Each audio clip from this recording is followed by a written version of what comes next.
Muy bien, 7 de la mañana con 27 minutos. Había una gran preocupación respecto a la decisión del Poder Judicial de trasladar, en todo caso, 4 cabecillas terroristas de la base naval a un penal común. Rápidamente el INPE, pidió, ¿no es cierto?, una revisión al Tribunal Constitucional y necesitábamos una opinión rápida porque el día de hoy ya se cumplía el plazo. Así es.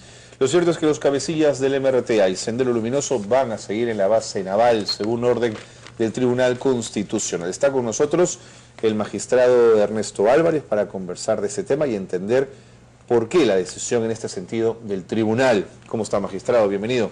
¿Qué tal? Muy buenos días, muchas gracias por la oportunidad. Buenos días. Bueno, era una decisión que todos esperábamos de manera rápida y salió rápida, de alguna manera. Debía ser rápida porque teníamos que dar una señal clara a la sociedad. En un sentido o en otro, teníamos que resolver lo pertinente en el tiempo apropiado.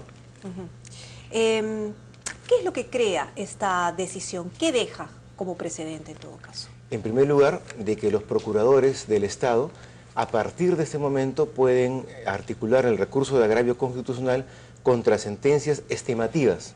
Esto es, habeas corpus, que sean declarados fundados por las salas penales de las Cortes Superiores en favor de internos condenados o procesados por terrorismo.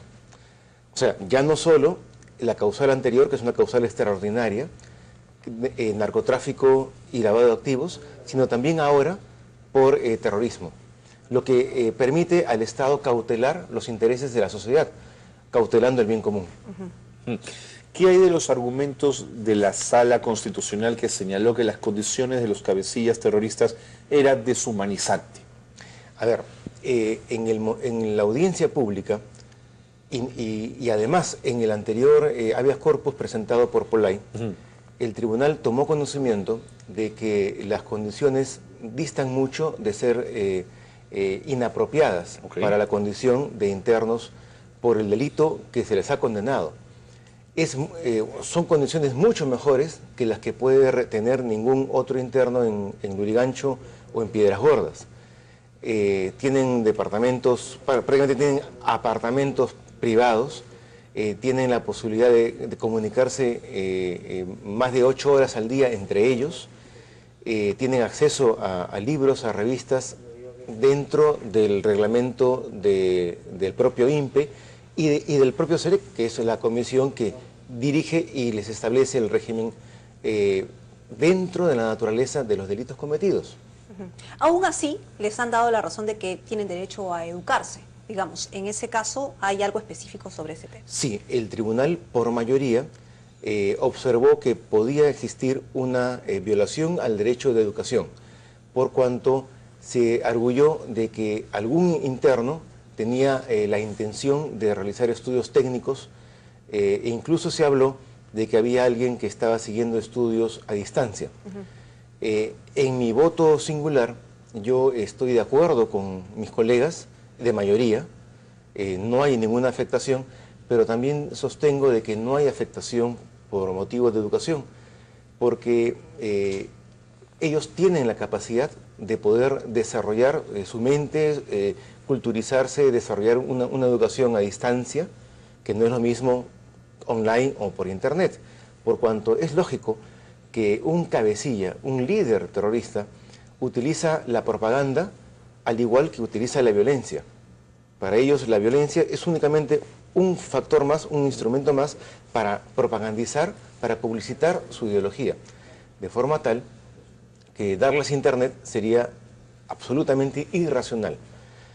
En el derecho constitucional, todas las medidas tienen que guardar coherencia con el principio de racionalidad. A un interno que ha cometido un delito de patrimonio, sí se le puede dar algunas facilidades adecuadas que no restrinjan, que no ataquen la naturaleza misma del bien jurídico protegido. Pero ¿cómo se lleva una educación a distancia sin internet?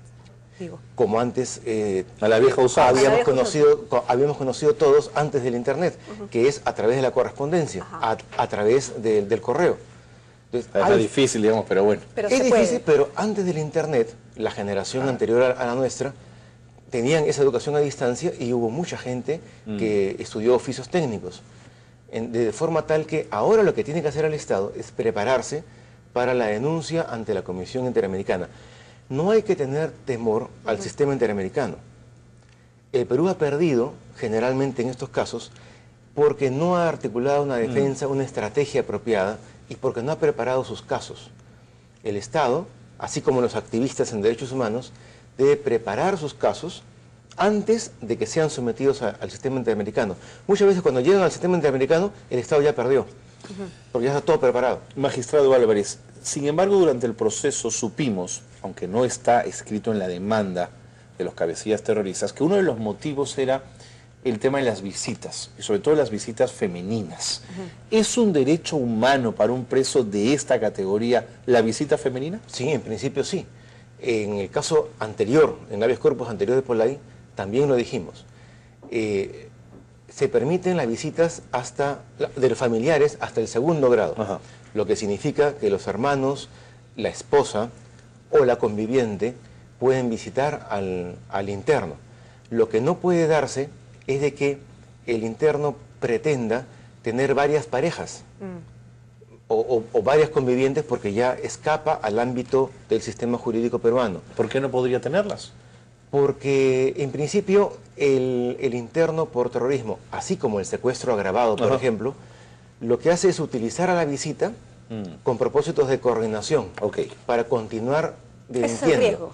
Ese es el riesgo. Entiendo. Y el Estado no puede ser un Estado inocente, bobo, sino tiene que ser un Estado proactivo para la defensa del ciudadano común, que también tiene derechos humanos. El pedido, en el fondo, lo que decía era que la base naval no era una cárcel común y que no era lo apropiado, digamos. Por eso es que este pedido abría la puerta para que otros internos pidieran también otro tipo de cosas y que pudieran salir de la base naval. En ese sentido va a haber modificaciones porque algunos especialistas lo que mencionaron es no era necesario recurrir a la vía legal, sino hacer algunas modificaciones a nivel administrativo. ¿Qué modificaciones están? Se puede perfeccionar. La base naval es una base de índole militar, dentro de la cual existe un presidio especial para internos de alto riesgo.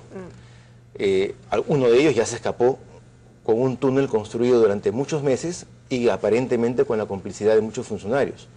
Por tanto, hay un riesgo latente, potencial.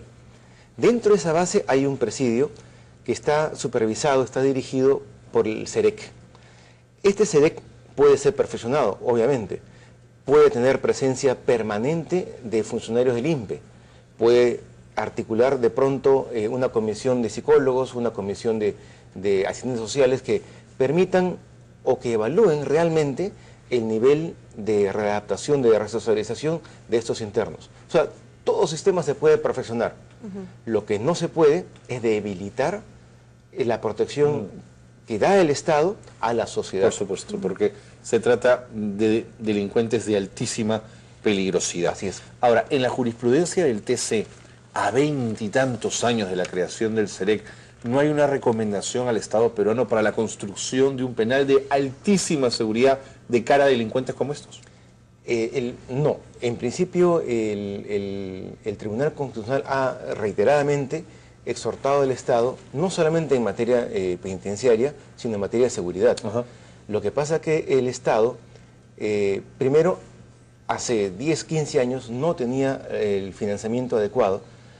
Ahora lo tiene, pero aparentemente el Estado siempre está sumergido por temas de coyuntura, temas de inmediatez, y no se percibe una estrategia que se pretenda desarrollar para emplear, por ejemplo, lo que se ha obtenido con el alza del precio de los metales, por ejemplo, en materia de educación pública, por ejemplo, en materia de seguridad, por ejemplo, en materia penitenciaria, donde inclusive las propias comunidades, las propias ciudades, son las que impiden la construcción de presidios de alta seguridad.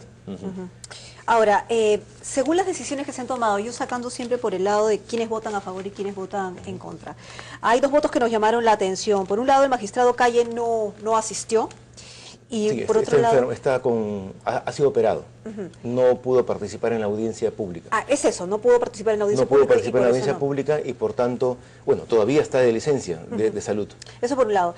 Y hay un magistrado que votó, ¿no es cierto?, distinto, el señor Carlos Mesía. Sí. ¿Cuáles son los argumentos para votar? Su argumento ha sido procesal. En el momento de que se elevó, de que se concedió el recurso de agravio constitucional, la excepción por terrorismo no está habilitada por el tribunal. Por tanto, él ha hecho un voto eminentemente de carácter procesal. No, mis colegas de mayoría y yo mismo hemos preferido ingresar al fondo del asunto y aprovechar este caso para crear una segunda causal para esa concesión extraordinaria de un recurso que en realidad está previsto para las sentencias no estimativas.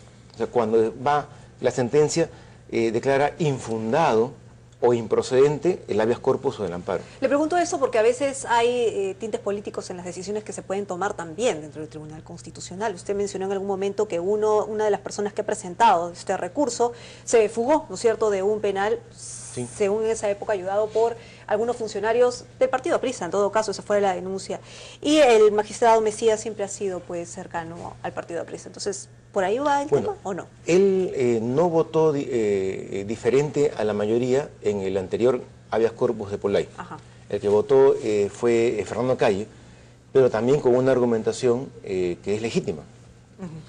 Siguiendo a Urbiola, resulta interesante cuando él dice: prima el derecho de la mayoría a la seguridad frente al derecho de estas 4 personas a los ítems que estamos discutiendo.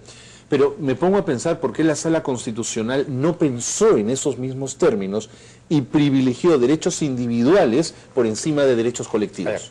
Eso sí merece una observación. En un Estado constitucional de derecho, cuando se violan derechos humanos, derechos fundamentales de una persona, no cabe que se someta el interés personal, el interés individual al colectivo. Al contrario, la persona humana en realidad está por encima del Estado de la sociedad. El habeas corpus, ¿no es cierto? Así es. Entonces, el más ruin de los delincuentes tiene igual derecho frente al Estado y frente a la sociedad.